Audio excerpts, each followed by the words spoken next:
Hi, everybody. Welcome to our channel, our Scientology stories, Peeling the Onion. My name is Mark Fisher, and I want to welcome you to our channel. And before we get started, I want to introduce my co-host, Janis Gillham Grady. Hi, Janis. How you doing today? Hi, Mark. Doing good. Good day, everybody. What is today? Thursday after 2 Yeah, o'clock. So I hope everybody got their stats in and are upstat and ready for a good libs this weekend. that's exactly right. Anyway, so whoops, I messed that up there. Here we go. Anyway, okay, great. So anyway, we want to thank everybody for being here. And go ahead and get in the chat, okay? Go ahead and let us know where you're from. We're going to tell the story about how David Miscavige took control over Scientology. And then also we're going to then take questions and answers afterwards. So if you've got any questions or anything like that, go ahead and please write the word question above it, okay? So we can star it and we don't miss it, all right?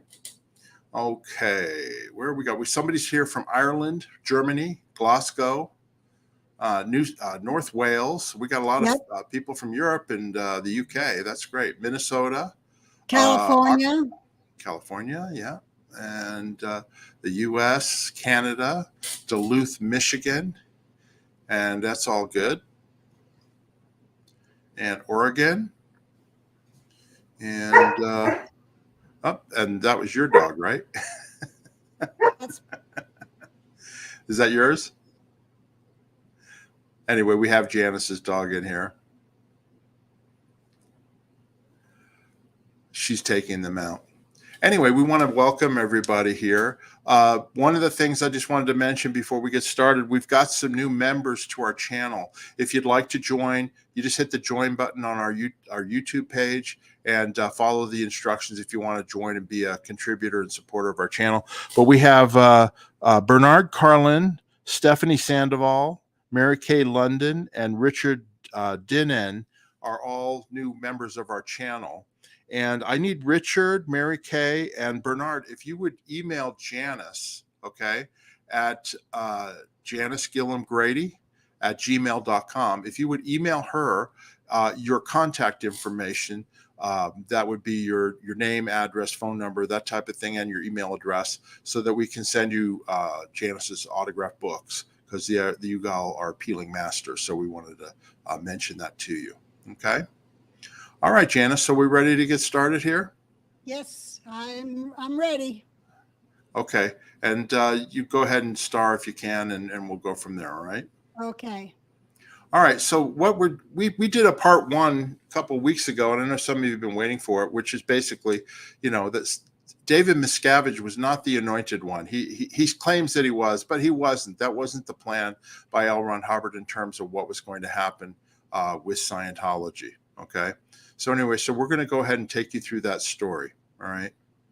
This is how David Miscavige took control of Scientology, all right? It starts in the early 1980s, all right? This is the structure that L. Ron Hubbard basically laid out for the running of Scientology when he wasn't around, or, when he was off the lines, okay? On the left-hand side there, you can see the Executive Director International. That was a hat. A hat is a job in Scientology terms, but that is a hat that L. Ron Hubbard wore when he was at St. Hill. He was the executive director of Scientology for a long time. Anyway, he needed that hat taken over to oversee International Management Organization and then the Scientology organizations worldwide. And you can see that going down. This is a very simple diagram of it. There's much more detail to it, but that was the basic idea.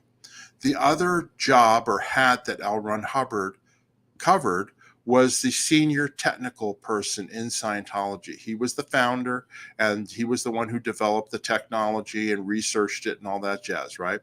Anyway, he created a post called the Senior Case Supervisor International, and that was the person who was the most senior technical person in Scientology, okay? And they would take over the hat or the job of technical delivery and also compiling new technical programs and things like that. And that was the Senior Case Supervisor. You can see that down on the right. There were 3 other organizations that were set up, okay, to oversee. Hubbard didn't trust management. Hubbard didn't trust people to always do their job. So he wanted a system of checks and balances. At the very top, you have the Church of Spiritual Technology, and they were the owners of the trademarks and copyrights of Scientology. Okay, and they took them over, all right. And then when L. Ron Hubbard died, they were willed over there to them. Okay, but they're the actual owners of the trademarks and copyrights and the materials. Religious Technology Center, or RTC, you can see them there. They police the trademarks usage. The job of Religious Technology Center was to oversee and check international management, Scientology organizations, and that type of thing, and even the senior case supervisor, to make sure that L. Ron Hubbard's policies and technologies were being properly applied, and if not, correcting them. There was a correction unit as well. Okay. Below that, they weren't actually below, but the Watchdog Committee, and I wrote Watchdog Committee, I'm sorry about that. WDC, the Watchdog Committee, they were to oversee Scientology sectors, and this was the Commodore's Messenger Organization International. Janis, why don't you explain a little bit about WDC, how it started and all that? Yes, WDC started in 79, early 79. When we just moved to Hemet, and he was at a location in Hemet, but he was not on the management lines like he wanted to be, so he assigned messengers to do that. And it started with Dee Riesdorf as the chairman. Gail was on it. Dave Miscavige was on it. Annie Taskett was on it. There's a bunch of various messengers, but Hubbard didn't want them to say who Watchdog Committee was. And no one was to know who they were. And I'd mentioned this before. So when management was asking, well, who are you? A photograph was sent of people lined up with paper bags over their heads because they weren't supposed to say who Watchdog Committee was. Anyway, it was broken down into sectors of Scientology, as in the Scientology Class 4, now Class 5 organizations, the Sea Org organizations, such as the Advanced Organization, the St. Hills in Los Angeles, Denmark, and UK. And there was also another sector which was for the Scientology missions, another sector for WISE, which was business enterprises using Scientology technology.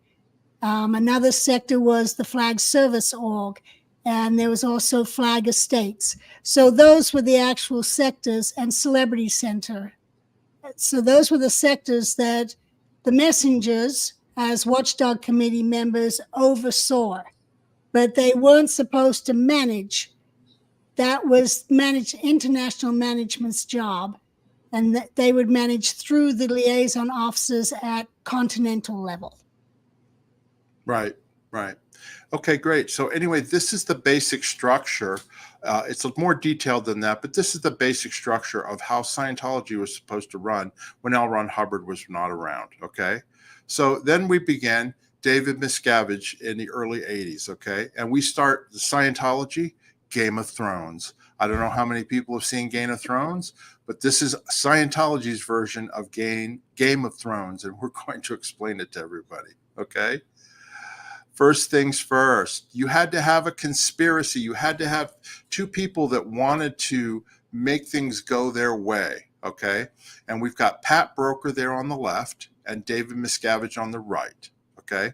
And basically, when Hubbard took off in, what was it, 79 or 80, he took Pat, 80. He took Pat and Annie Broker with him. And Janis, you told the story that they were chosen because they were married and Pat was a guy, and you know, they didn't know how long they were going to be gone, but they were the ones who were chosen to take off with Hubbard. Is that right? That's correct, Mark. Okay. So anyway, so Pat Broker was the communication line between Hubbard and Scientology. Okay. And without going into tremendous detail, the only way he could communicate was through dictaphone tapes and dispatches and boxes that would be met. You know, there would be couriers, and they'd be couriered by Pat Broker and also a couple of other people later on. And they would meet up in a secret location because nobody knew where Hubbard was except Pat Broker and a few other people and Annie Broker. And Miscavige eventually was chosen to meet with Pat Broker because he was lonely and he liked to talk. He didn't get to see very much of anybody. Pat and Annie, basically all they had to deal with Hubbard as he got older and older. So, they wouldn't just meet up at a coffee shop somewhere and just exchange boxes. Pat would sometimes talk all night. And some of the other people who went to do that, they didn't feel like sitting there all day. But Miscavige, he did. He would go there, and so he was chosen. And this is where they basically, in my opinion, developed a conspiracy that they were going to eventually take over, because they were the only communication to Hubbard, and Hubbard was who Scientology listened to. So this is where this all started. Hubbard communication line being controlled by David Miscavige through Pat Broker to Hubbard. Okay. I told you about the Executive Directors International. So the first people that basically had to be taken out were the Executive Directors International that were running Scientology. Okay. And this is a photograph here. On the left is Kerry Gleason. On the right is Bill Franks. And of course, that's Janis in the middle. And Bill and Kerry are former Executive Directors International. Bill Franks was chosen first, and he was the Executive Director International. And he was involved in, getting rid of the Guardian's office and lots of other things. But anyway, he got involved with the mission holders in 1982. We're not going to go into that story in depth, but basically he was targeted to be removed. He was called up to the international base at Gillham Hot Springs and then locked away under guard, basically, and not allowed to leave the base. And then he eventually was gotten rid of and left Scientology. And he was replaced by Kerry Gleason, who had been the commanding officer of the International Management Organization. And Kerry was a longtime Sea Org executive, tremendously experienced, expanded Scientology tremendously all over the world. And he was the one that was put in charge when Bill Franks was taken out. Well, again, another long story that we're not going to go into. Kerry Gleason was taken out in 1982, along with several other senior executives, based on reports that were sent by L. Ron Hubbard on Scientology's statistics and expansion. And he believed that the reports that were sent up there were false reports. And because Scientology was expanding, and Hubbard was issuing orders to basically, wipe out a bunch of people and all that. So anyway, Kerry Gleason was taken out, and he was no longer the Executive Director International. So what did they do? Guillaume Leserve was gotten as the new Executive Director International, and he had been the commanding officer of Europe, and he had expanded Europe, and he was thought to be a good choice to be the Executive Director International. Okay, and he basically listened to Miscavige. Okay, he was in Miscavige's pocket along with other people that I'm going to show you here. Okay, all right. The next thing that you had to do, Miscavige and Pat Broker had to take out David Mayo, who was the Senior Case Supervisor International. Remember, on that structure, I told you the Senior Case Supervisor International was going to oversee all of the technical delivery and all the new rundowns and tech and all that. And David Mayo had been a longtime Class 12, highly trained auditor in CS. As a matter of fact, Janis, he saved Hubbard's life, didn't he? Yes, he did. When Hubbard got really sick in 1978, David was at Flag, and the messengers had him come up to La Quinta, where he audited Hubbard until he was well. And that's when they came up with Knots together. And later on, even David was suing for the rights to Knots because he wrote a lot of that. Yeah, Knots is New Era Dianetics for OTs, and that's the levels that you do on OT 5, 6, and 7, where you're auditing body thetans and getting rid of them. Okay, and that technique was developed by David Mayo in conjunction with Hubbard, and so that's where that came from, and that created a tremendous technical boom in Scientology. The Flag Service Org in Clearwater started making millions of dollars on a weekly basis based on delivering that action. Anyway, Mayo had to be gotten rid of because he was given orders. Hubbard had entrusted Pat Broker and David Miscavige with getting what was called an all clear, get rid of all of the lawsuits and all of the government intervention so that Hubbard could come out of hiding. Well, it wasn't going fast enough and he wasn't happy. So he ordered David Mayo confidentially to do a security check, sec check, Pat Broker, to find out why isn't the all clear happening? What is Pat Broker up to? What's his out ethics? Okay. And separately, David Miscavige was ordered to be sec checked by Jesse Prince, who was working in Religious Technology Center at the time. And these reports of confessionals were supposed to be sent up to Hubbard. Okay. But they were intercepted by Pat Broker and DM. And David Mayo, make a long story short, he was he was gotten rid of at the same time that Kerry Gleason was gotten rid of, and he was kicked out of Scientology. And that's a whole nother story where he then went and delivered outside of Scientology. But Hubbard basically turned on Mayo based on reports sent up through David Miscavige and Pat Broker, and they were gotten rid of. By the way, Hubbard never saw the knowledge reports from those security checks, because if he were, based on reports I've seen in several books that were written, and I think, Janis, you've heard this too, Pat and DM on some of their meetups on couriers were going to Las Vegas and gambling away L. Ron Hubbard's money and that type of thing. So they had some serious out ethics that if Hubbard had found out about, they would have been gotten rid of as well. So anyway, do you have anything to add on that real quick? No, I think you pretty much covered it. That was good. Okay. So anyway, so Mayo was gotten rid of, and Ray Midoff was made the senior case supervisor international. And he had been the senior case supervisor in Clearwater, and before that at Celebrity Center. But he was highly trained, and he was the next obvious person to take over for David Mayo. So he was brought up to the international headquarters to be the senior case supervisor international. You had Mark Yeager, who was the Watchdog Committee chairman and the commanding officer of the Commodore's Messenger Org, okay?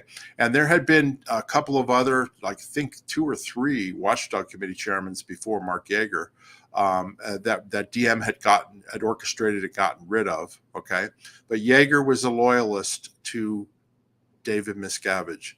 They had been friends. They had worked together in Cine at W, and they were pretty close, weren't they, Janis?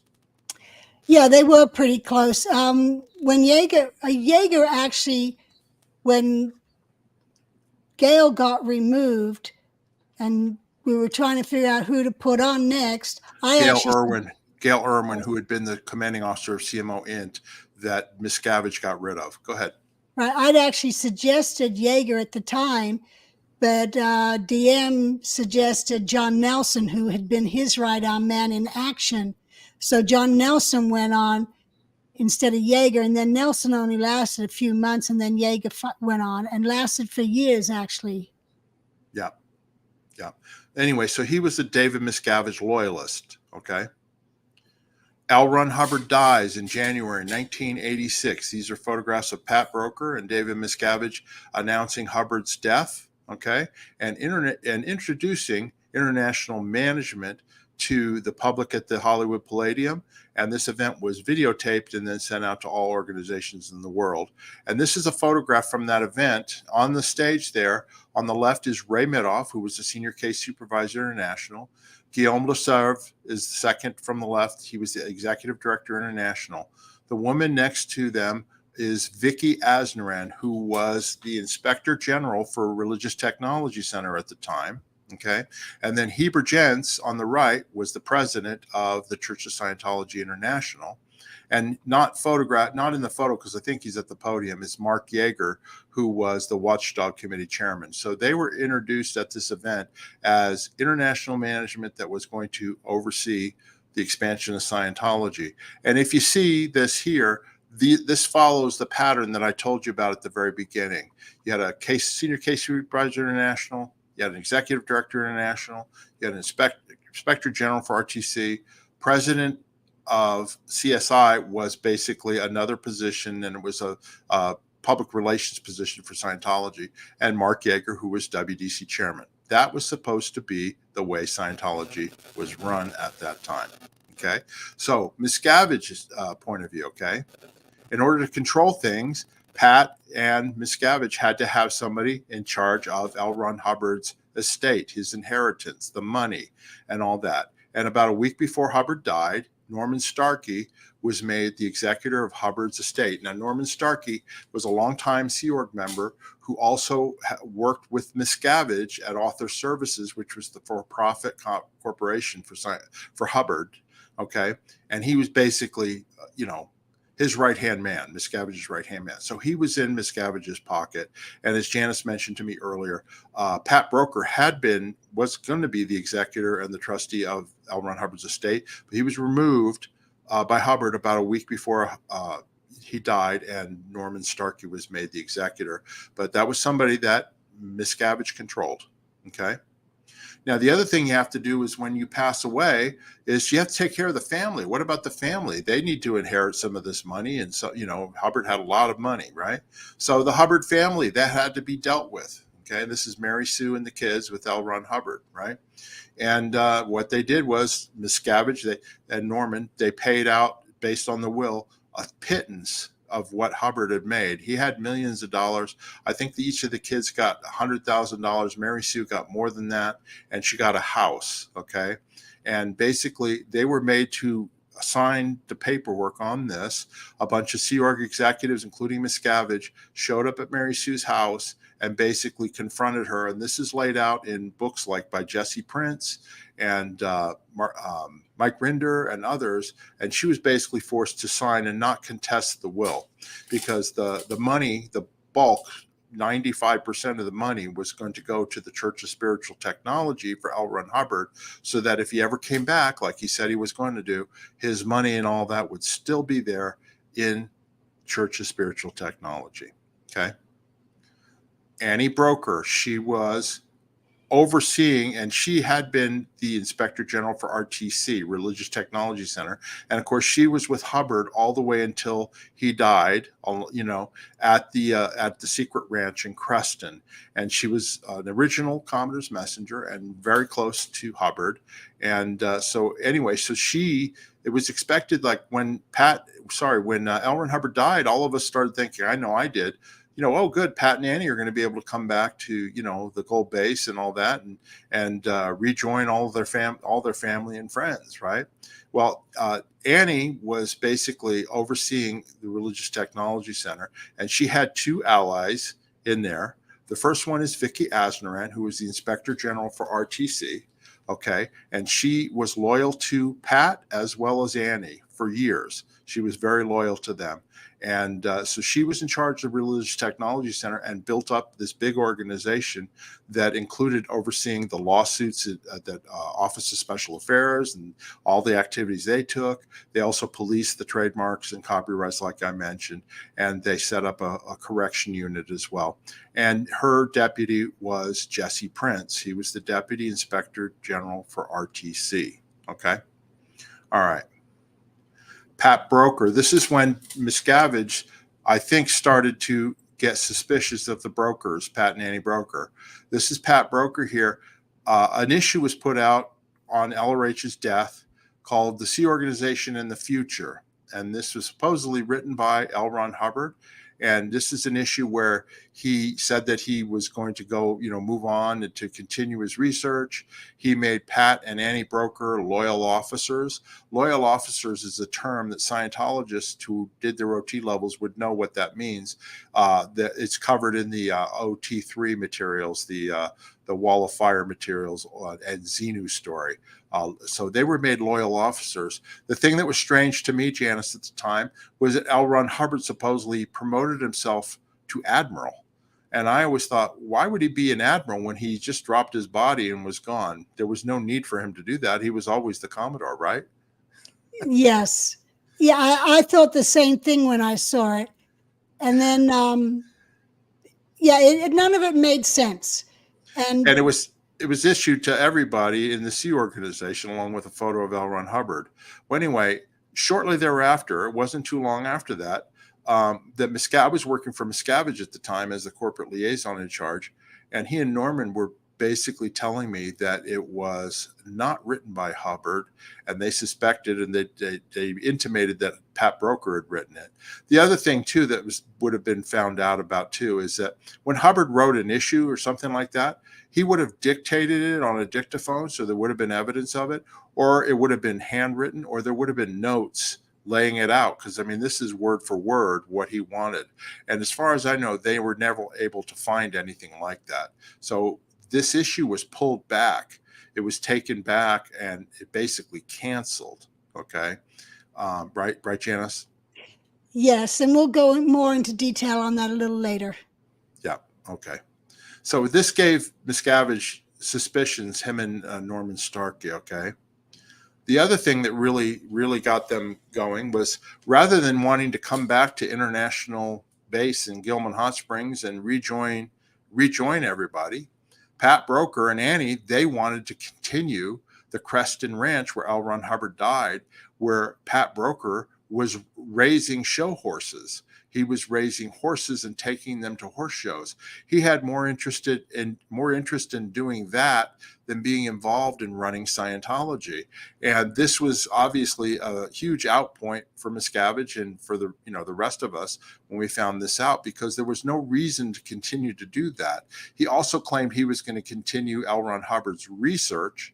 All right. They also had control of all of L. Ron Hubbard's auditing and research folders. Okay. So they decided they were going to continue to live at the ranch. And I was made to get staff. We sent up about a dozen staff, maybe close to 20.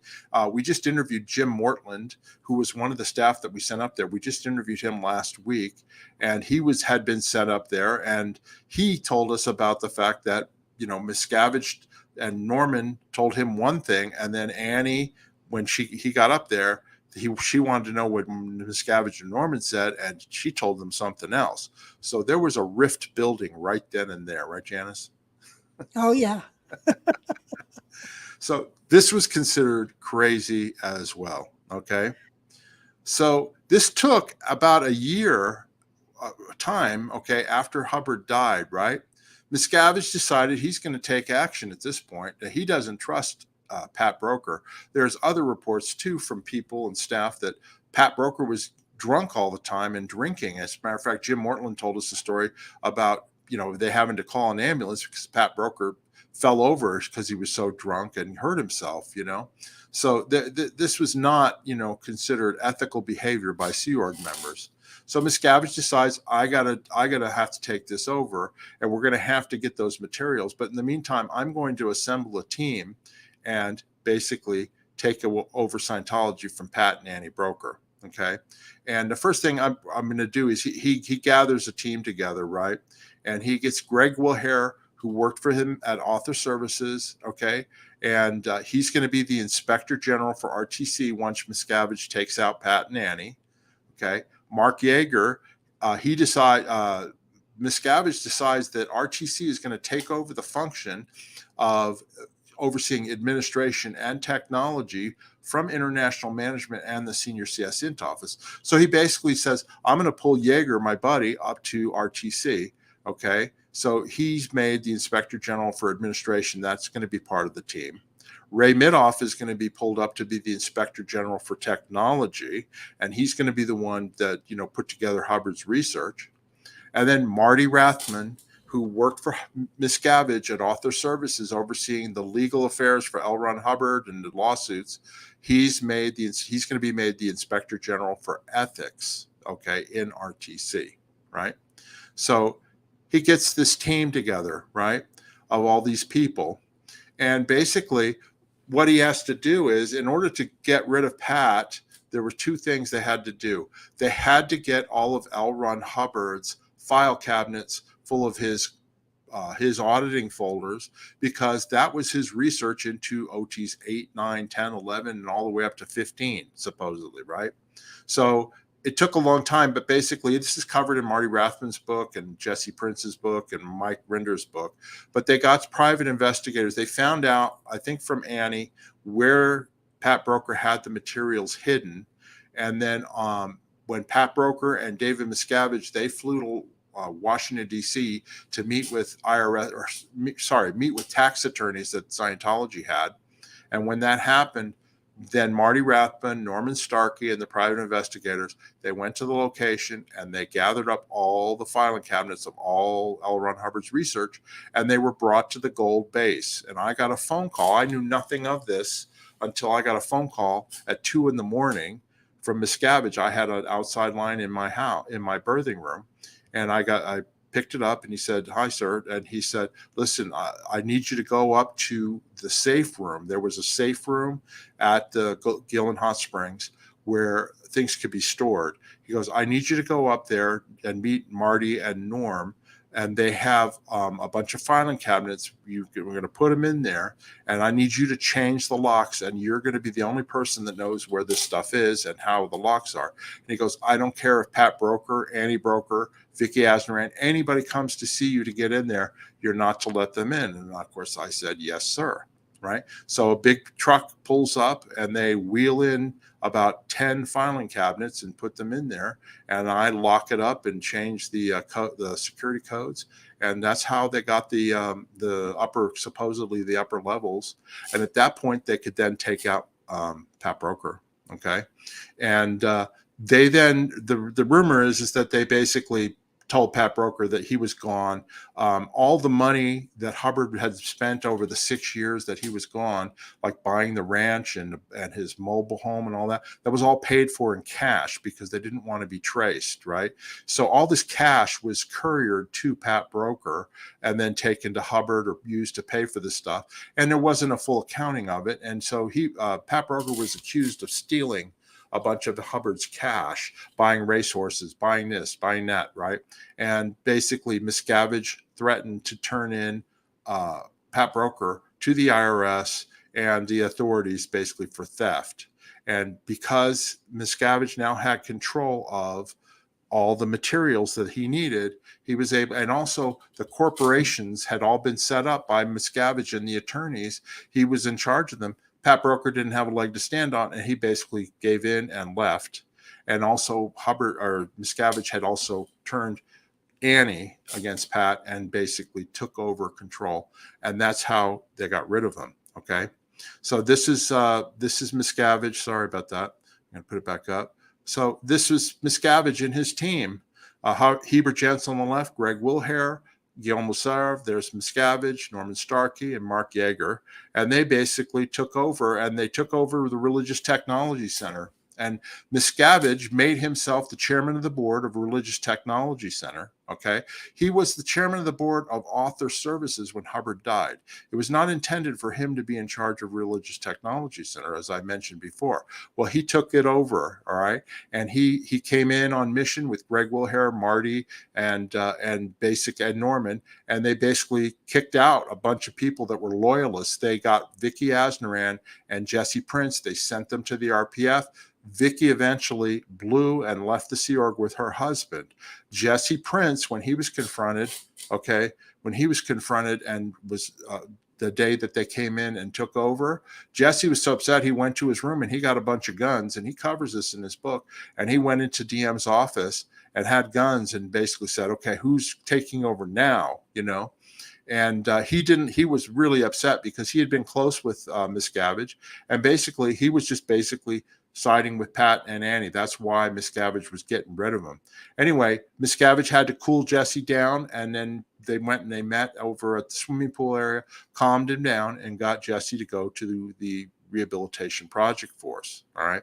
I was then charged with creating the organization board for Religious Technology Center, where it was made admin, tech, and ethics. And that's where we had the Inspector General for Administration and for tech and for ethics. And I did the whole organizational board, the statistics, the products, and everything. I designed it, and I did all that based on talking to Miscavige and how he wanted it. So that was my duty to do that.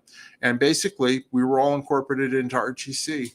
And from then on, Miscavige and his, started taking over. This is him at St. Hill with Norman and all the people there when the new castle was opened up, right? And then who guarantees the future of Scientology? We do. Norman Starkey, Mark Yeager, and David Miscavige.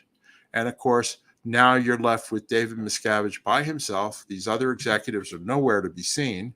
And he runs Scientology from events, basically, and really opening up ideal morgues, that are empty, and running the whole place through donations, right? Not the expansion of Scientology, delivering services or anything like that. So that is the story through photographs, Janis. And I opening the floor to discussion so you can add your 2 cents and we can discuss it. You did a good job, Mark. Well done. Yeah, so it's hard to do. It's hard to do because there's a lot more involved detail wise, but I'm trying to keep it simple for our viewers so that they can understand what's going on. Yeah, no, and I think you did a good job. You put it all together in a nice sequence and showed how it ended up and how Miscavige was not the chosen one. And I keep hearing that Hubbard never left, a structure or who was to be in charge, or that it was Miscavige. He did, and that is what Mark already explained with the executive director, and then the breakdown of the other corporations that were to oversee, but they weren't to run and manage and control Scientology. That was the executive director international. And right. Interestingly enough, even when that was first set up, Miscavige kept ordering into the ED int and telling him what to do, just like the whole order on no children in the Sea Org anymore, no more pregnancies or children. And that came out in Guillaume Reserve's name.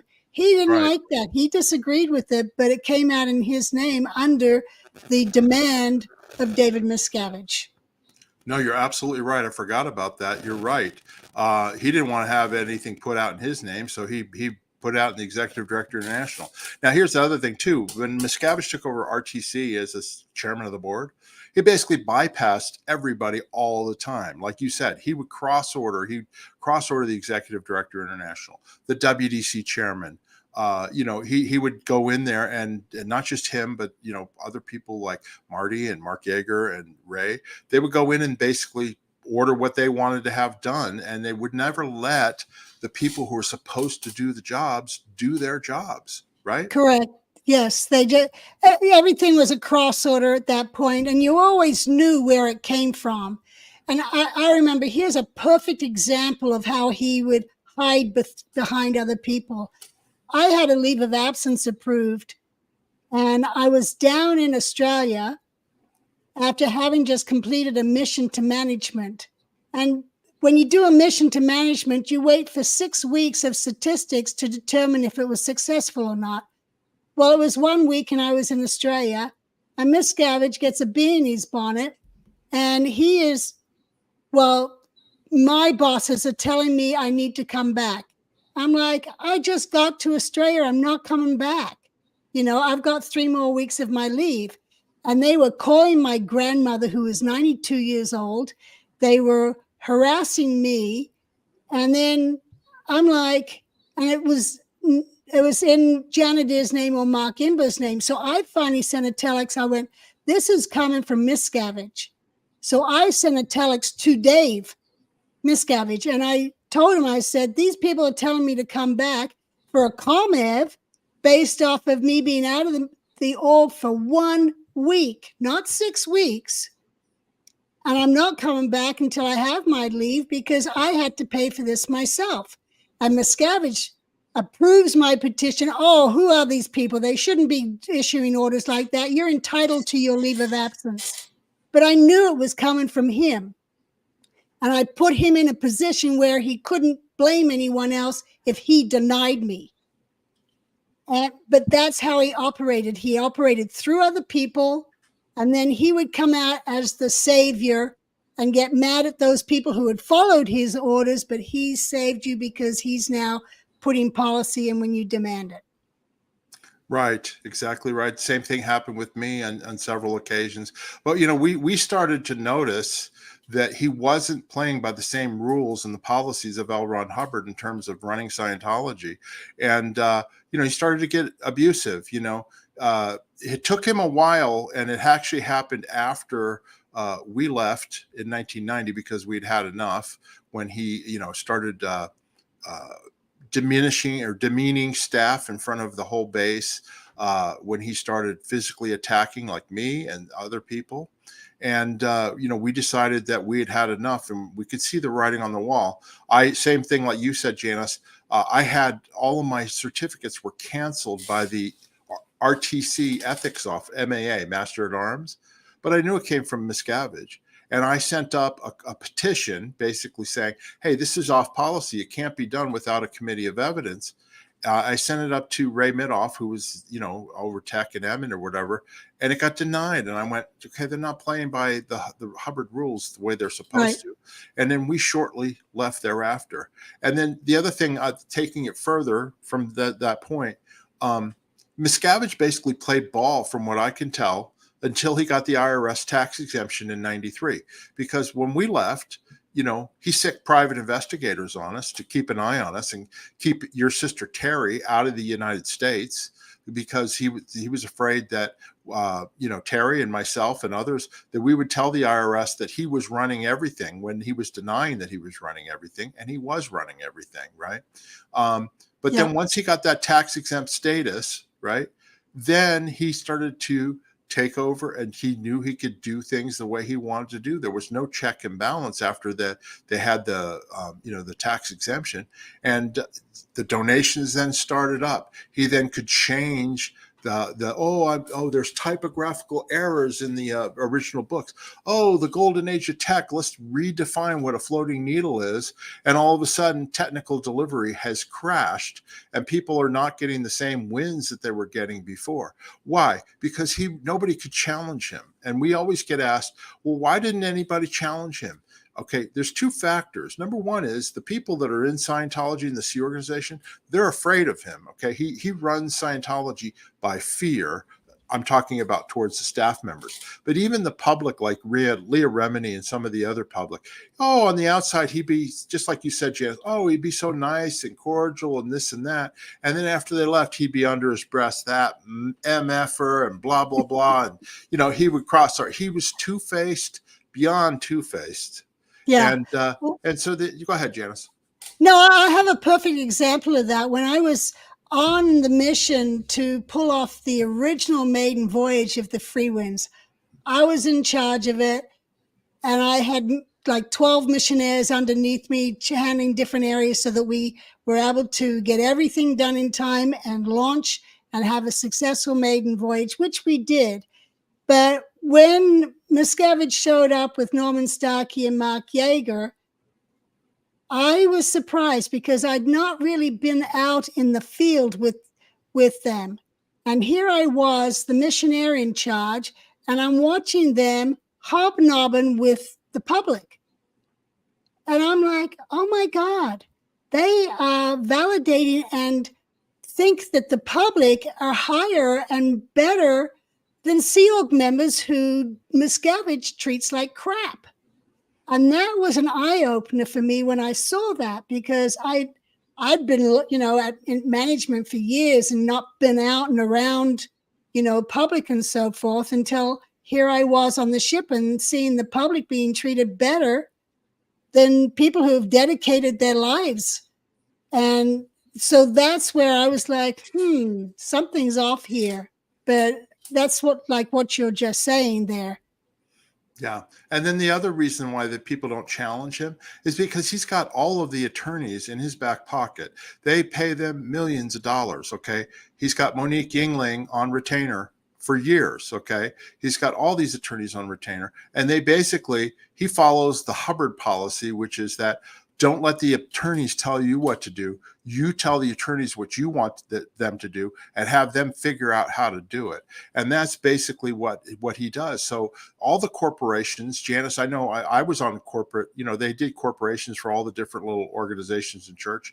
And I was a member of the corporation. But when you become a member of the corporation, you sign a resignation letter that's undated, that they keep in a safe, so that if you ever leave or get removed or whatever, they just date the resignation and then they appoint somebody else. Okay. So Miscavige controls all of the boards of directors, right?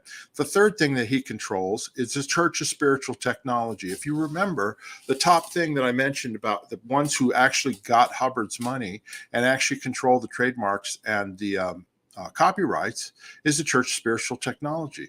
Well, there's a CO of the Church of Spiritual Technology. Well, Miscavige always made sure that whoever was in that position was his puppet. Okay, and even though I think legally I'm not as up to snuff on the this establishment of CST, but my understanding is that they can basically can't pull the trademarks from RTC and Scientology because they own them, right? And Miscavige couldn't say boo. Miscavige couldn't say boo. But guess what? If he's got the CO or whoever's in charge intimidated, right? They're not going to ever do that, So that's the one way that at the time when we were there, I don't know, he may have changed it by now, but that was the one way that, they could have like gone, hey, Miscavige, we're taking the trademarks and stuff and you can't do that anymore until you leave. But, that's never happened. And he just intimidates everybody. So anyway, that's why. The other thing I wanted to mention, Janis, too, let's go into a little bit more detail about Pat and Annie Broker, okay? Because a lot of people think they were supposed to be in charge. But talk about Pat, okay? Some of the things that you heard, and I know you talked to Annie after she came back to the Gold Base, right? Mm-hmm. What was her life like up there, and why wasn't she a good choice to carry on running Scientology? Well, let me give a little history here, and that is Pat was after he was in finances on the ship, he was Sea Org Reserves in charge, and later on he managed to become one of the public relations people for Hubbard, and this was through his marriage to Trudy, who was a messenger. And when we moved to Clearwater, Pat and Trudy were on a project setting up all the LRH's spaces in the Fort Harrison and getting anything that Hubbard needed at that time. Then Pat and Trudy broke up, and Pat ended up at La Quinta at Rifle, what was called Special Unit or Over the Rainbow or Winter Headquarters. We had different names for it. And while he was there, he became a messenger. And when the FBI raided, he was with Claire and Dee Dee and took off with Hubbard as a male to be an escort. And they all they drove up to Sparks, Nevada, and that's where they lived for several months. And Pat was like the male, and Claire and Dee Dee had never lived out in the real world or anything like that. But Pat had a little more experience than they did. So Pat became a solid messenger at that point, having been living with LRH, with Dee Dee and Claire, just the four of them for so long. And then when Hubbard was at what we called X, which was an apartment building in Hemet, just 15 minutes away from the Gold Base, Pat, by this time, had married Annie.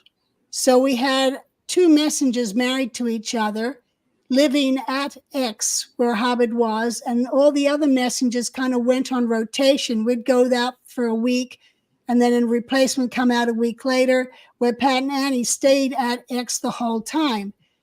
And when Kimmer and Michael Douglas blew, normally it was Kimmer and Michael who went with Hubbard to Washington, D.C. or to X and that type of thing. They blew. So Janet, explain who Kimmer and Mike Douglas were. Mike Douglas handled all of LRH's external communications and later took over his investments. And Kimmer was in charge of Hubbard's household unit and was his steward and made sure his laundry was done, that his food was cooked. She also was like a nurse, and if he needed allergy shots, she gave them to him, that type of thing. So after they blew, us messengers were like, okay, if Hubbard has to leave again, who's going with him? We wanted to have that worked out. So I'm sitting there kind of going, you don't see me, I'm not here. I want to have a life, because whoever goes, they're not going to have a life. And it ended up because Pat and Annie were married, they were selected to go with him. Rather than two girls, there weren't any guys who were experienced enough to deal with Hubbard and know everything. They were kind of more of a junior status. So Annie was a senior messenger, having been an original messenger with myself and Claire and my sister since 1968. So she'd had a long experience with him. And also Hubbard trusted Pat. Pat was his public relations when his father died. Pat is who LRH sent out to handle all his personal affairs for his father and handle where the different belongings go and that type of thing. So the logical choice was a married couple who could go with Hubbard then being the elderly father of Annie and Pat being her husband or the son-in-law. So that's how that was decided. It wasn't decided that because they're the best messengers, that's not true. And Annie already had a history of failing as the CO, the commanding officer of the messenger orgs, where she would let investigations that Hubbard had ordered just pile up on her desk rather than get them forwarded to him so that he's then, hey, where's this investigation I ordered weeks ago? Well, there it was piled up on Annie's desk with a whole bunch of other stuff he was looking for. So she wasn't selected because of her administrative skills. And so when time came, they're the ones who went with them.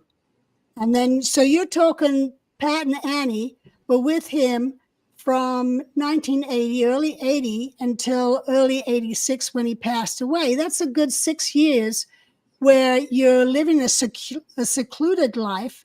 Pat's the only person who's gotten out and talked to anyone by meeting up with Miscavige and gallivanting around Las Vegas. Otherwise, there really wasn't much life. Oh, Pat did go to horse races and go buy and sell horses and so forth. And Annie did a few things, but she was the one that was always with Hubbard because you couldn't leave him alone. And so when he had dictation or administrative stuff, Annie's the one who took the dictation, made the notes. She put the comm packages together, the mail packages together.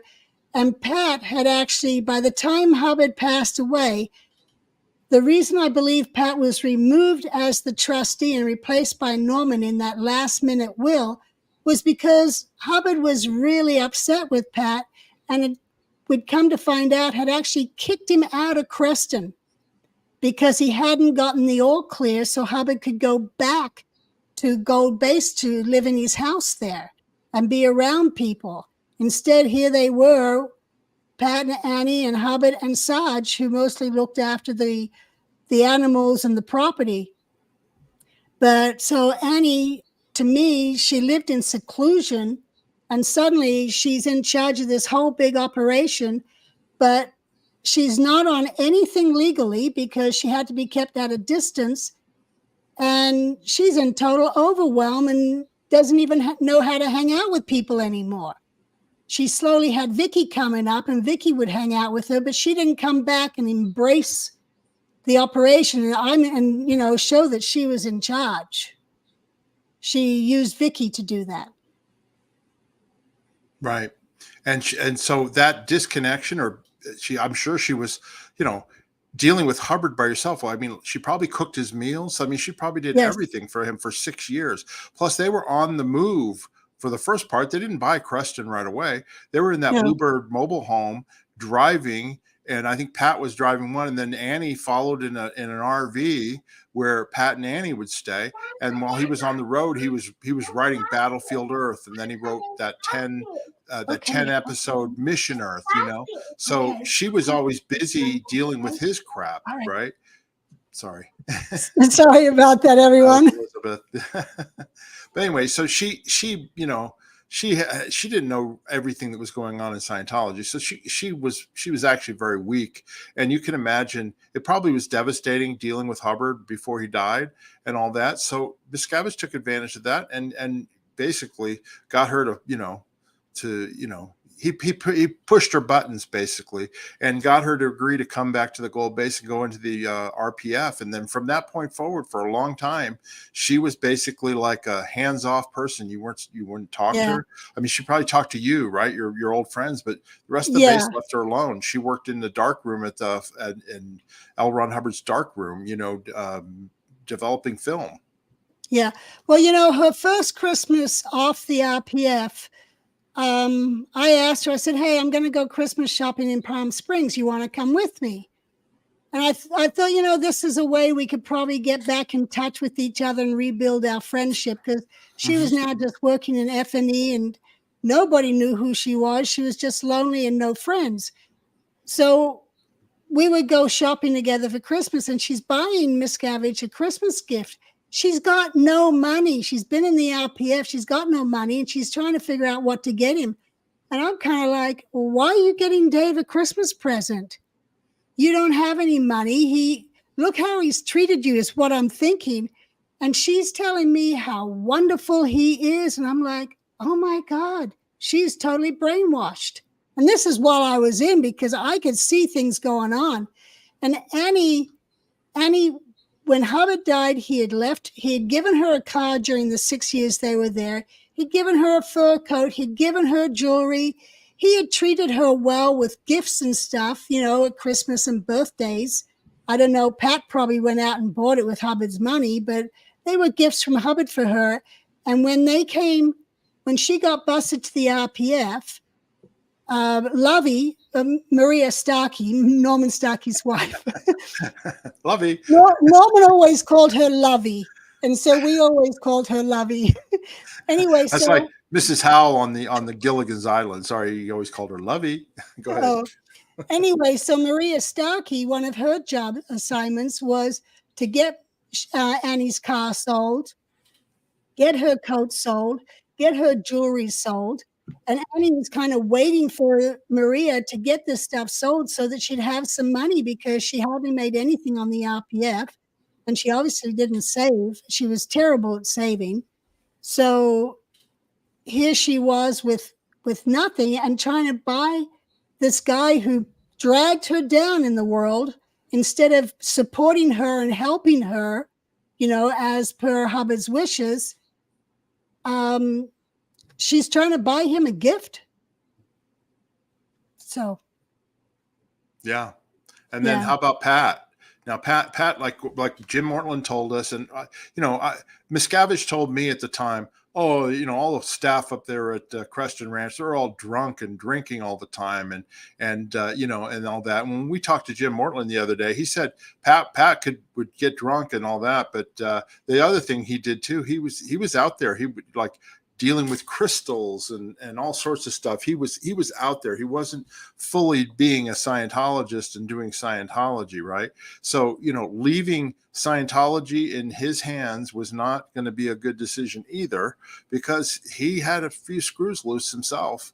And of course, but Miscavige was afraid of him, so that when he did get rid of him, they put 2 private investigators on him full time for 25, 30 years, paying them millions of dollars to follow Pat as he moved around the world. He wanted to be a veterinarian, and he moved to Europe for a time. And these former police officer, private investigators, were paid to go to Europe and get close to Pat again and keep track of him. Why? Because Miscavige knew that Pat had a lot of information about Miscavige and how they took over. And basically, DM turned on Pat Broker as well and got rid of him. So that earlier conspiracy. Yeah, Miscavige chose another side and got rid of Pat, and probably rightfully so if you think about it. But Miscavige shouldn't have been in charge. That's all. Right, but Pat was not left in charge. Annie was the one left in charge, and that is where she should have been nurtured and helped to move back down and do what she was supposed to do. Obviously, Hubbard felt she could do it, but she herself didn't feel she could do it and needed her confidence built up, going from living with 2 people, because Pat had been kicked out months before. He wasn't allowed. He would show up at Creston when Hubbard was sleeping, so he wouldn't get yelled at or asked what's happening on the all clear. And even Annie got to a point she was fed up with Hubbard. You know, Sergeant told me how Annie storms in. I'm so sick of that old man, you know, because he was so grumpy. And that's what I didn't like when I was around him. He was so grumpy so many times. It became exhausting to try and calm him down and, you know, report so that it wouldn't upset him and then get people in trouble. Yeah. Yeah.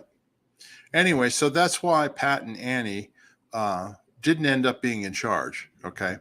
And that really wasn't the ultimate plan anyway. Like I said, when we put out the chart, that's the way it was supposed to be. Okay. Now, would Scientology have been successful if they'd done that? Who knows? We have no idea of knowing. And whether or not it was a good idea to do that or not, who knows? But that's what the plan was. It wasn't like David Miscavige was L. Ron Hubbard's friend and he was anointed and he spent more time with Hubbard than anybody else. It was all crap. Okay. The person who spent more time with him than anybody else was Annie Broker, Annie Rush, Annie Tidman, because she started at the age of 12, 13 years old. And she was with him for 6 years, every day of his life until the day he died. He more so than his own family, you know. And then the way that Miscavige treated L. Ron Hubbard's family, and I think Hubbard also had some doing in that too, was despicable. I mean, who makes millions and millions of dollars and then gives their family a pittance, you know? And Miscavige to this day still tries to keep them under control and not speak out, you know? And it's really bizarre. And you have any other comment on it, Janis? Not right now. I'll probably come up with something. Okay, well, let's go ahead and do questions. We're going to go to the questions and answers from y'all. I know you've already started a bunch of them. Listen, everybody, if you're interested in asking a question about this or anything else, please write the word question in the chat, all right, and then write your question. We appreciate super stickers and super chats. You know, any donation to our channel, we appreciate. We put it to good use. And we really appreciate it if you do contribute. And then, like I said before, if you want to become a member of our channel, subscribe. We want you to subscribe.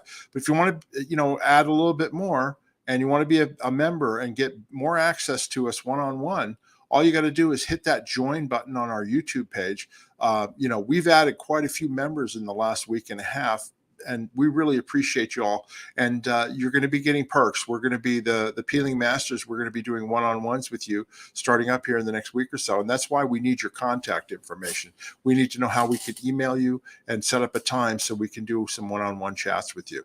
So anyway, so if you want to become a member, hit that join button. And of course, we appreciate everybody subscribing as well. We went over 7,000 subscribers this week, right, Janis?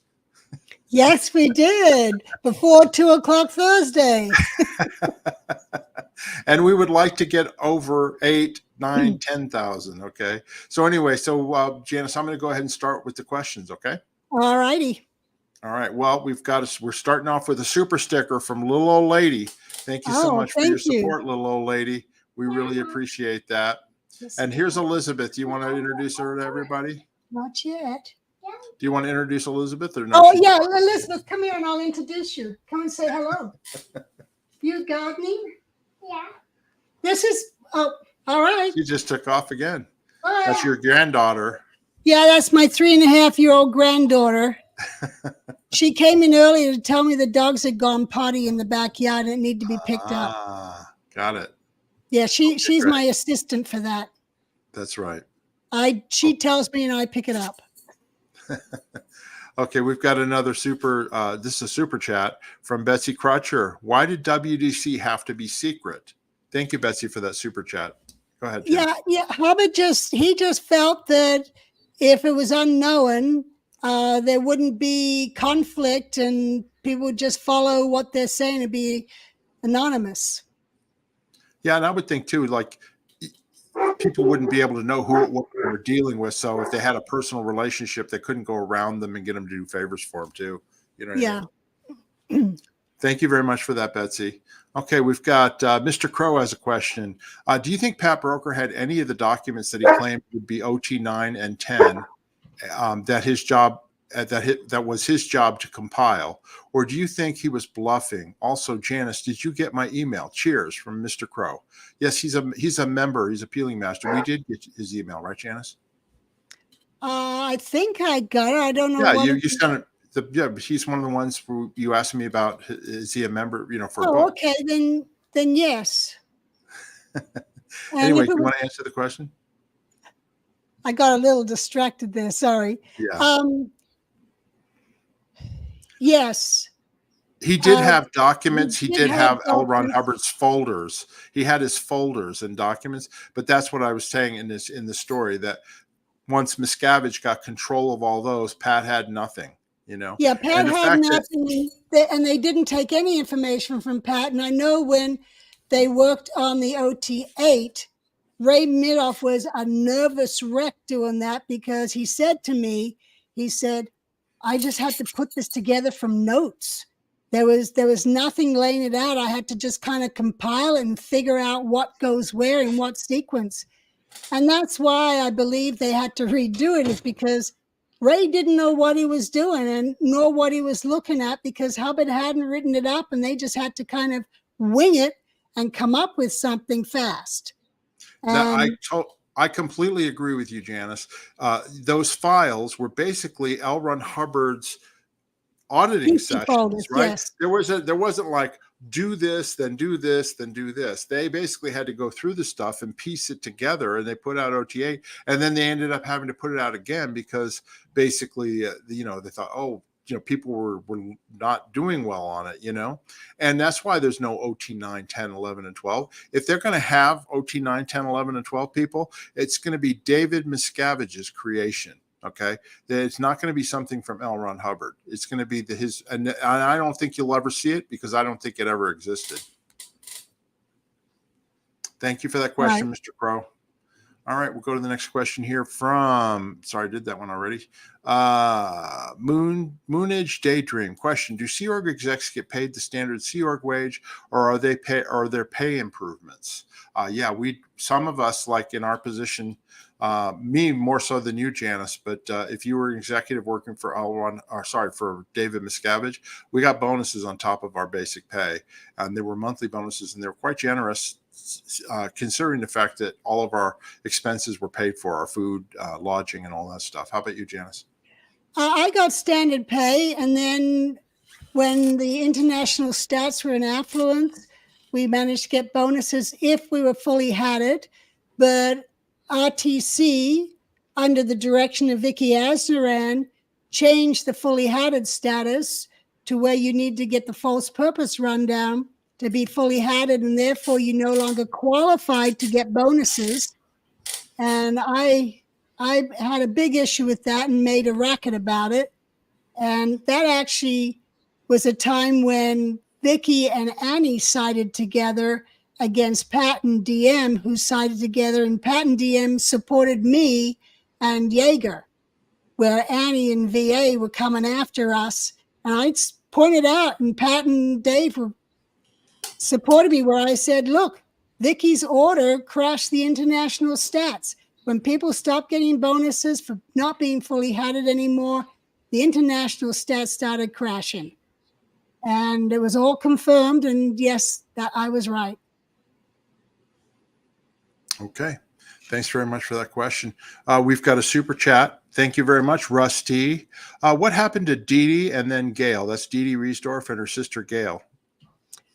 What happened to them is, well, Dee Dee got removed as the commanding officer by Hubbard based off reports from Miscavige, which Dee Dee always thought it was her talking to Omar Garrison and telling him some things for the LRH biography. But why I had heard Dee Dee was removed was because when the buy now was happening, the pricing kept increasing at the end of every month. And this was happening the whole time Hubbard was gone. And Dee Dee was, as the commanding officer in charge of international Scientology, was like, we can't keep doing this. People can't afford it. So she consulted Mary Sue on it. And therefore, she was an ally of Mary Sue's when that all went down. And so Dee Dee was removed for undoing that LRH order on the buy now. Yeah, that's what I'd heard too. LRH's orders, and then Gail took over, and Gail's job, after being 3 months on the job, she was to get reports up to Hubbard on where every sector of Scientology stood. So everyone did up reports, and DM was involved in these reports, and so was Yeager. And somehow LRH looked at these reports and thought they were a bunch of fluff and had Gail removed. Meanwhile, DM is the one reporting to Patton, being the person, let me save the day. And so he manages to now get rid of Gail, and then Lois goes because she's connected through marriage to Gail and Dee Dee. And then they all get sent to Clearwater as swampers, just removed of everything that they had done, and sent to Clearwater as swampers. And then from there, they were like, this is ridiculous, and routed out. Their whole family was sent to Clearwater, including their parents. Their parents had already been kicked out. But I'm just saying, they all were sent to Clearwater. I mean, I remember I was there when they arrived. You know, they ended up doing maids work and stuff in Clearwater before they left. It was crazy, you know. Yeah, it was crazy. Their husbands were sent, everybody. Yep. Yeah. It was a total witch hunt. Yep. So anyway, they finally from there just all routed out and ended up in San Diego, and they got good lives and they're happy. Yep. They're happy to be gone from that madness. That's right. Okay, we got another super. This is a super sticker from Free Xenu Project. Thank you very much, Free Xenu Project. Here's a question from Katrina Jones. Is Pat and Annie Broker still alive? Pat, I assume he is still alive. Annie passed away in 2012, I believe it was. And sadly, her family were not informed.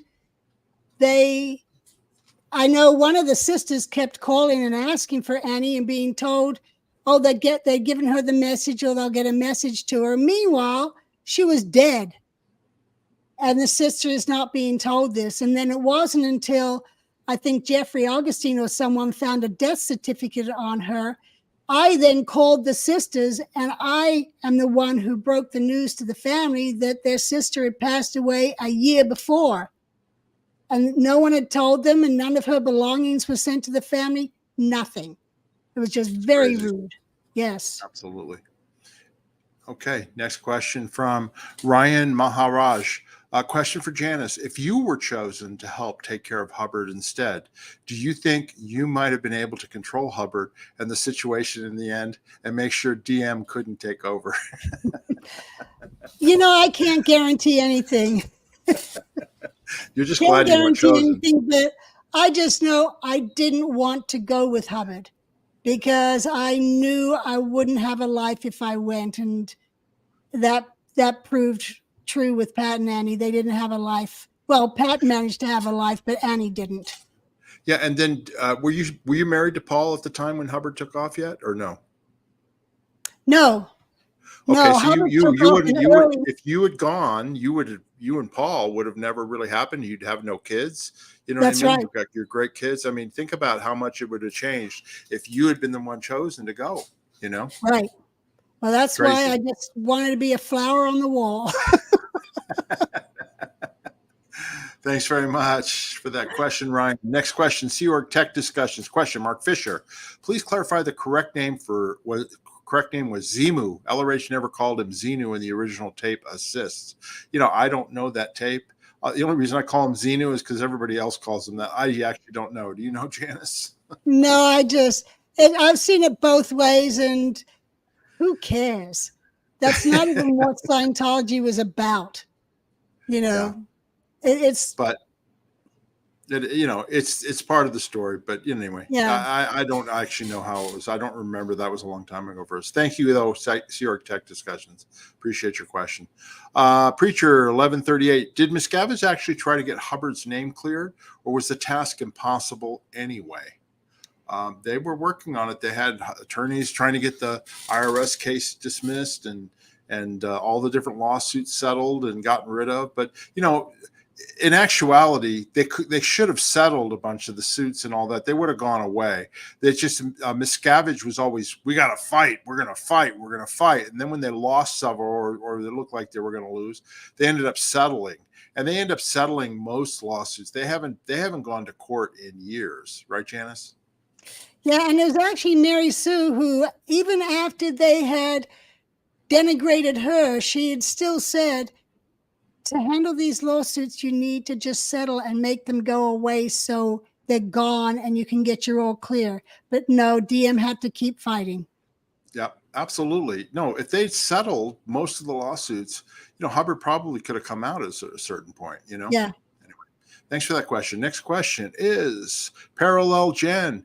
What the hell is a birthing room? Janis? That was you that said that. You were talking about, I guess you were talking about the upper villas, and you said you went up to the safe room by the birthing rooms or something like that.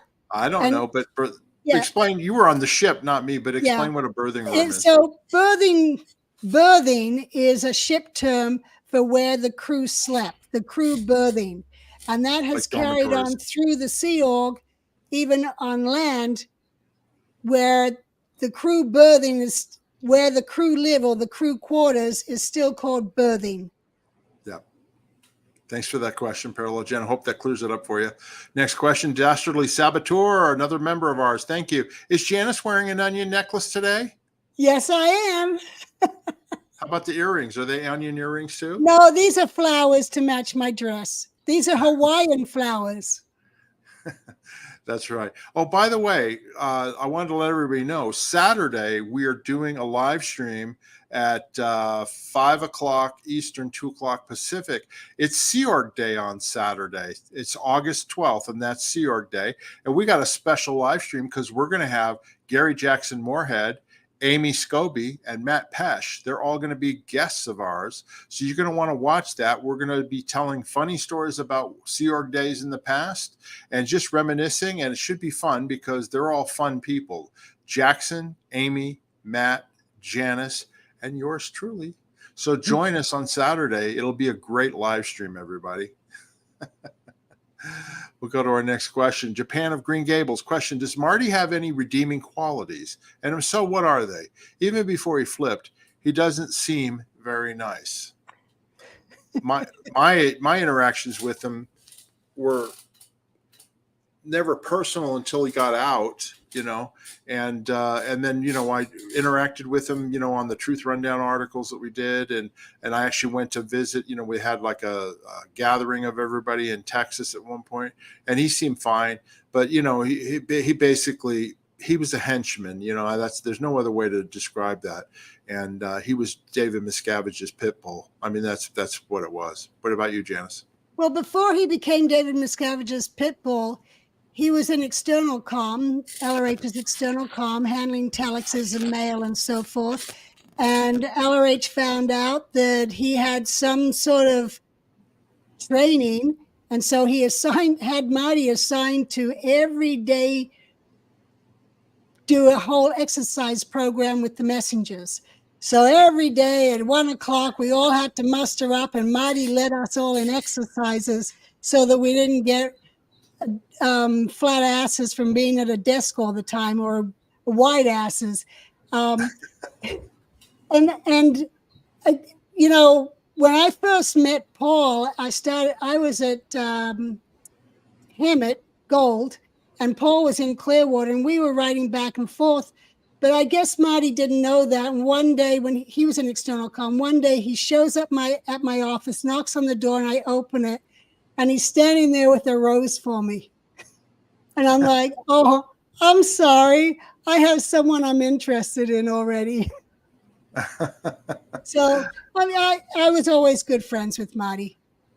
That's good. Okay, thanks for that question. Next question, Danielle Chamberlain, another member of our channel. Question, did Pat Broker have to sign a confidentiality agreement, as he's never said anything since, has he? No, he hasn't, but I don't know if he had to sign one, but it wouldn't surprise me. I mean, I personally think they probably, paid him off to some degree and probably got a confidentiality agreement, but I have no proof of that. That's just my opinion. Yeah, that's my opinion. It probably happened because they wouldn't just let him go without signing something. They'd Yeah. figure out how to keep him under control so he doesn't blab about how DM did the takeover. Yeah. Next question, Calico 26. Did Shelley have any role in Dave's takeover? Yes, she was his assistant from the time that she started, like we said, in 1982. And, when there was that car accident, she became Miscavige's personal, his communicator, assistant. She called herself the assistant, but she basically was his communicator. Yeah. And so she was involved with a lot of the stuff, because she was supporting Dave. And I don't think she was involved in any of the planning. She just basically did whatever. Right. Whatever he told her to do, she just followed it and did it. Yeah. Thanks for that question. Next question, Dashley Sabertour, another member of our channel. Question, have you reached out to see if Jesse Prince would come on and do an episode with you? We'll have to see.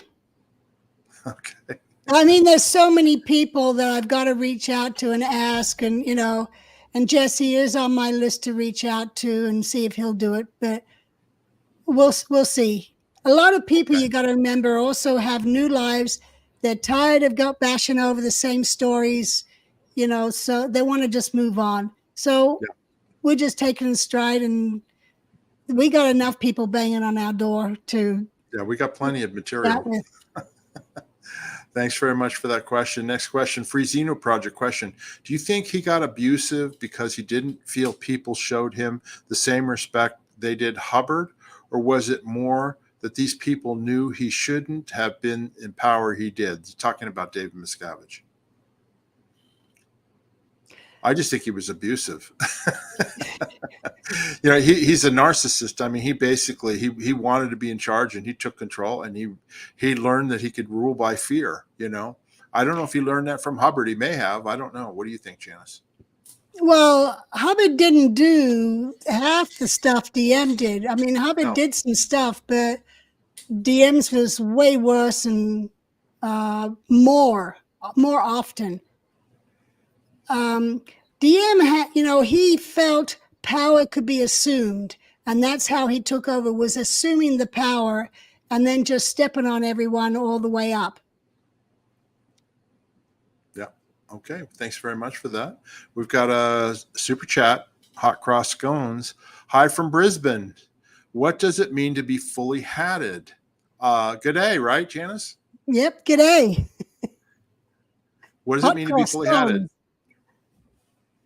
What does it mean to be fully hatted, Janis? Oh, okay. What that means is you have all the policies that Hubbard has written on what your job duties consist of. And you have to go study those, and you have to get checked out on a meaning.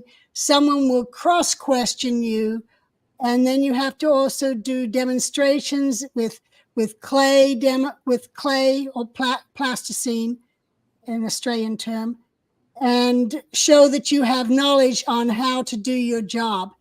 And then in addition to doing that, they added the requirement of having to get audited on the false purpose rundown.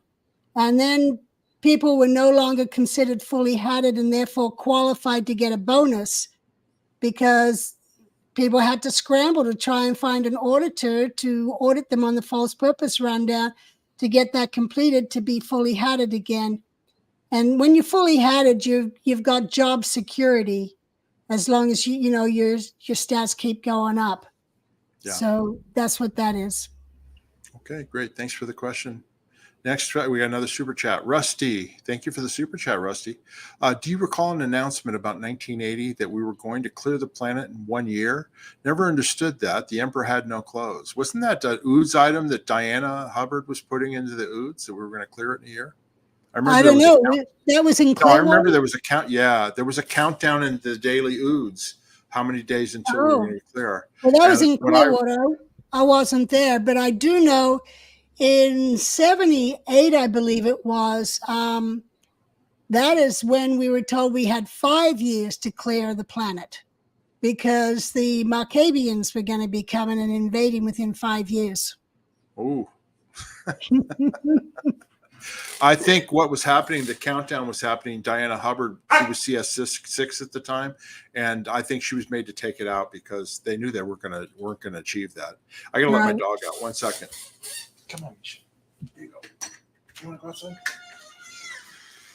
Well, hello, everybody. My doggies are fast asleep behind me. They finally calmed down.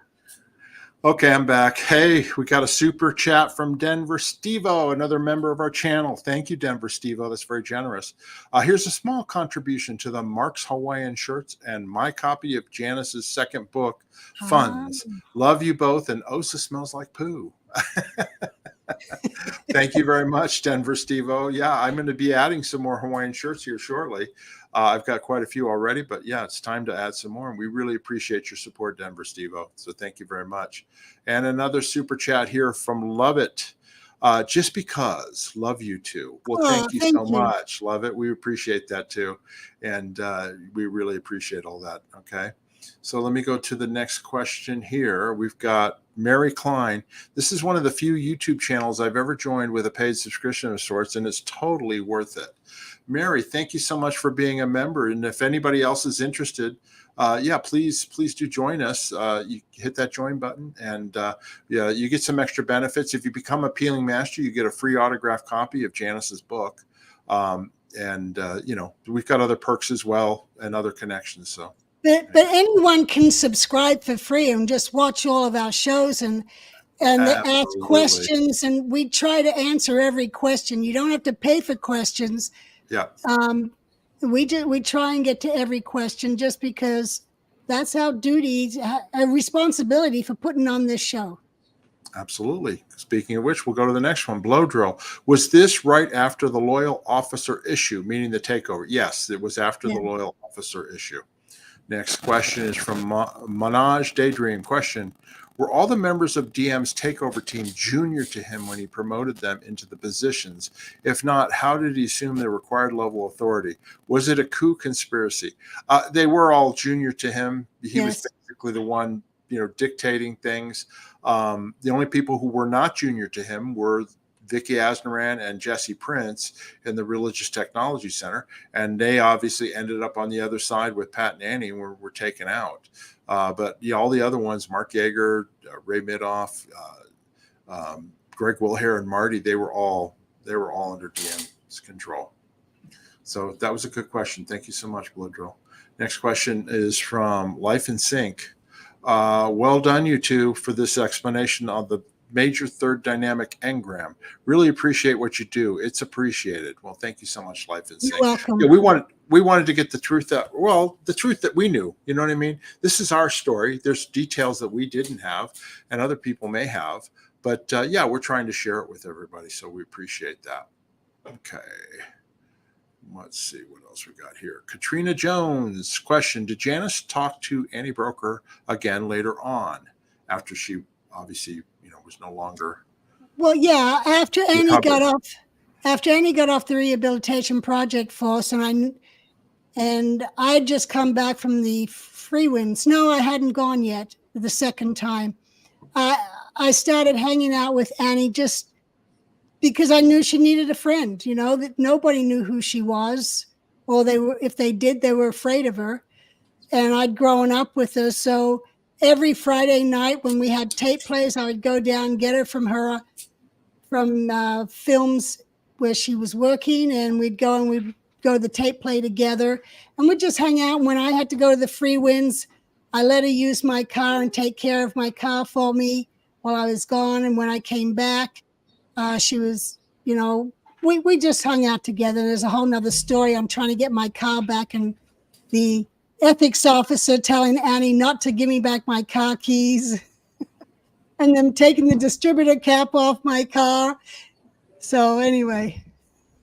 Was that after you left, or when was that? No, this was after I came back from being the commanding officer of the Free Winds. Oh, I see. Well, they cleaned up Milt Wolf. And I came back, and no one knew what to do with me. And they tried to ComEv me, and then they tried to RPF me. And I'm like, wow, I didn't mess up, you know. Anyway, so that was a whole nother story. Okay. But Paul was in trouble. Oh, I get it. Yeah. Thanks, Katrina. Next question, Diana Jean Velasilo. Question, Mark Fisher. Where do you get your Hawaiian shirts? Janis, what is your current dish best recipe for company? Osa, your job smells like poo. Okay. Thanks, Diana. Where do I get my Hawaiian shirts? I order them online.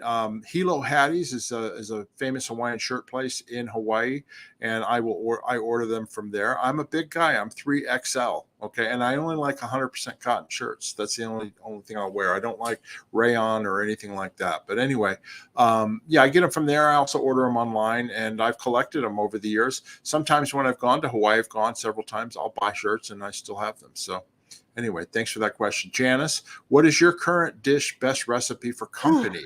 I usually will do a potluck and see what everyone's bringing, and then I'll substitute something. I'll do like meatballs or lasagna or something like that in order to complement whatever everyone else is bringing. But that's my easiest thing is it's a potluck.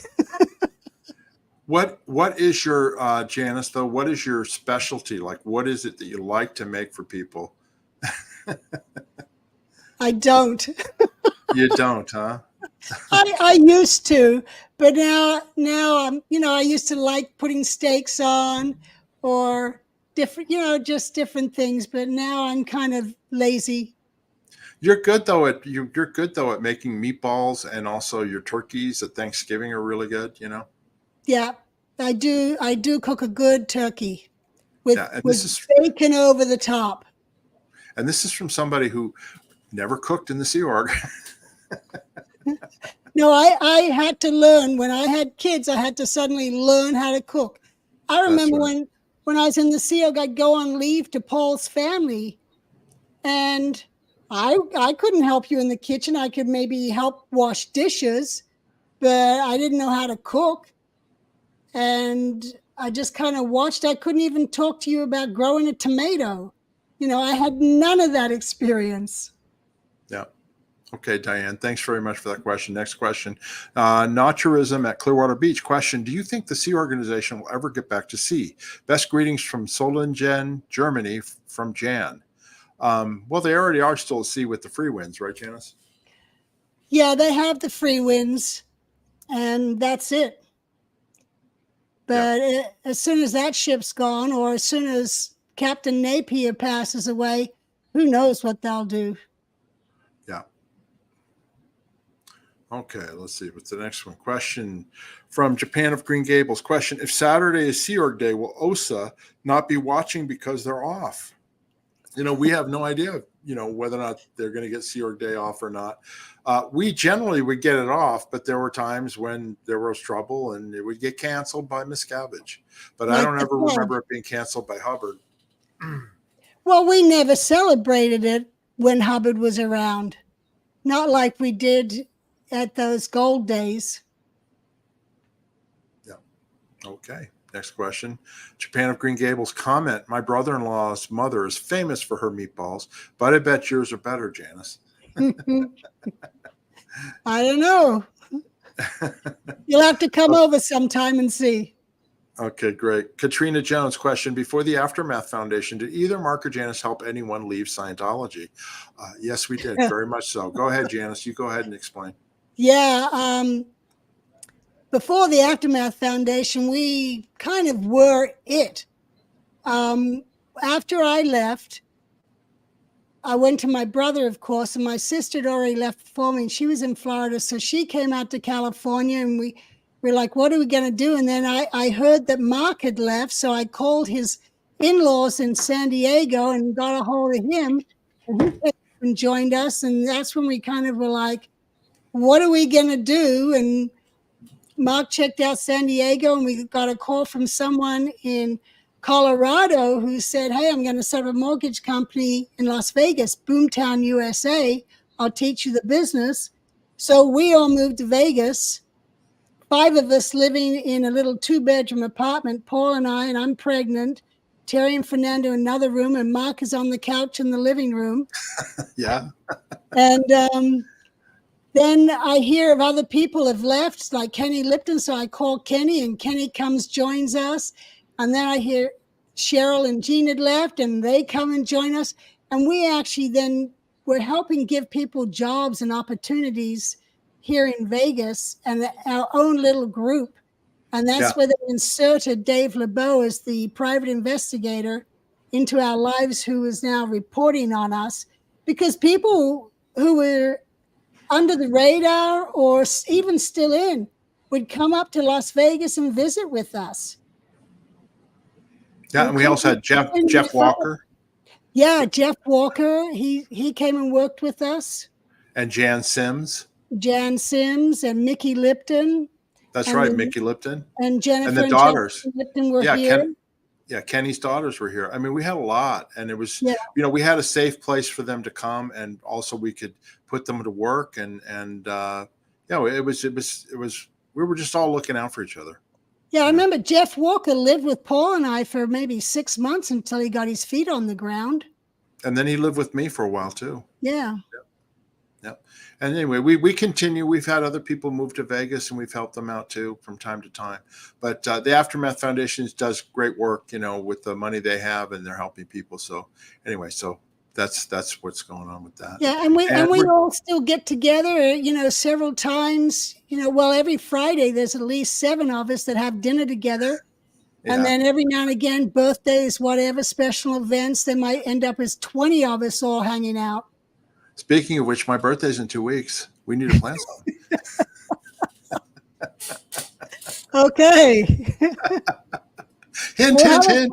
We'll have a pool party. There you go. At Tom's. We still have to try it out as pool. Yes. Okay, great. This is going to be the last question here, everybody. Blow drill. I remember hearing about Norman not being able to leave because of being a trustee for the estate. How did DM gain control over him? Question. Well, I mean, he was a missionaire when David Miscavige was the action chief CMO int, and he and Captain Bill were sent on a lot of missions, and he was very reliable. He was a very good executive. And then he was brought into special unit when they were starting to take over the GO and get rid of the Guardian's office and the legal. And then he eventually was in author services, and he worked with Miscavige in author services, and they just basically created a bond there. But then I've heard after we left, and after L. Ron Hubbard's estate was turned over to CST, that Norman was, treated very poorly by Miscavige. He got busted several times, and, he was mistreated by him and all that. And I don't know if he's still alive or not, but he's been used on various hate videos. I know that. So anyway, you have anything to add on that? I heard Norman is in a old folk home. Okay. I can't swear that that's true, but that is the rumor I have heard. Yeah. Anyway, Norman was also the minister at Tom Cruise and Katie Holmes' wedding in Italy. He was the minister, the Scientology minister, when they did that. He also was the minister for Dave and Shelley's wedding as well, right, Janis? We had the photographs of that too. Yeah. Okay, thank you very much for that question. And I just messed it up. 1 second here, hide it. Okay, good. Anyway, everybody, we want to thank you all for being here. We hope it's been enlightening. We want you to please subscribe to our channel. As Janis says, rock slam that subscription button and subscribe. Okay, and also you can become you can become a member of our channel. Click the join on our channel homepage and get the different perks and stuff that we've got. I think you'll enjoy it. All right. Any questions we missed, ask in the comment section to this video. We check them all the time, and we will definitely answer them. Okay. And Janis, you have something you wanted to say about your daughter and something she's doing, right? Oh, yes. Okay. We're all aging, and every now and again you get these little aches and pains that just don't go away. Well, my daughter has a product. Her website is Healed by Oracle, and I don't have a jar here with me, but it's a CBD salve. And I know I had some knee surgery. I'd hurt my knee, and at nighttime it was bothering me, and I'd put that on and I could go back to sleep. Another friend was having neck issues and started putting it on, and instead of going to the chiropractor 3 times a week, she went every 3 weeks because it had done so much for her muscles and relief of the pain. Another one, it was her whole hands were like this, and she started using it, and now her hands have opened up. But it's got emu oil in it, which helps the CBD pain relief absorb into the skin. And a lot of the other CBD lotions and stuff don't seem to have that, but that seems to be the key, is the emu oil to help it penetrate and carry it. So if you've got those aches and pains, I suggest you go to Healed by Oracle and buy some of her salve. I know John Horwich uses it. He has Bone on Bone, and he puts it on, and he's like, oh my God, this is such a relief. So try it out. You might look at it and go, my God, this is expensive for a 2-ounce jar or a 4-ounce jar, but it goes a long way and will last months, which makes it really worth it. And did I send you a picture of the jar? I don't have it. Oh, But you anyway, don't? that's fine. We'll show it the next time. But anyway, yeah, Okay. it's a good product. It won't get you high, just so you know. The CBD does not get you high. But I've used it as well on my joints. And she's right. A little bit goes a long way. I mean, little bit, you can rub it into your skin. And she's totally right about that. I totally agree. And anyway. Those aches and pains just go away. Okay, everybody. Listen, join us on Saturday, Sea Org Day. We have a Sea Org Day celebration at 5 p.m. Eastern, 2 p.m. Pacific. We're going to do a live stream with Amy and Matt and Gary Jackson Moorhead. And it's going to be a laughing good time. So if you're interested, please join us for that live stream. And we'll have a lot of fun on Saturday talking about our days in the Sea Organization and Sea Org Day. Okay. All right, Janis, anything else you want to say before we end off? Oh, I do want to say, for people who are following the policies on disconnection, if you're not a Scientologist, those policies don't apply to you. They only apply to those who have that prison of belief that those policies apply to them. So I suggest, if you have family members in the Sea Org or in the orgs that aren't communicating with you, don't apply those policies. They're not yours to apply. Communicate. Write letters to them. And if you're worried that security is going to look at your letters and open them up, well, they're the ones who are violating federal law by taking mail that is not addressed to them and opening it. So, and if you're worried and you don't know if they're receiving your letters or not, then put a small check in there. And if the check gets deposited, they got your mail. But I know that when my dad was not allowed to communicate with us, and he was public and we were declared, every year I sent him a calendar with everybody's birthday on it, all his grandchildren, and photographs.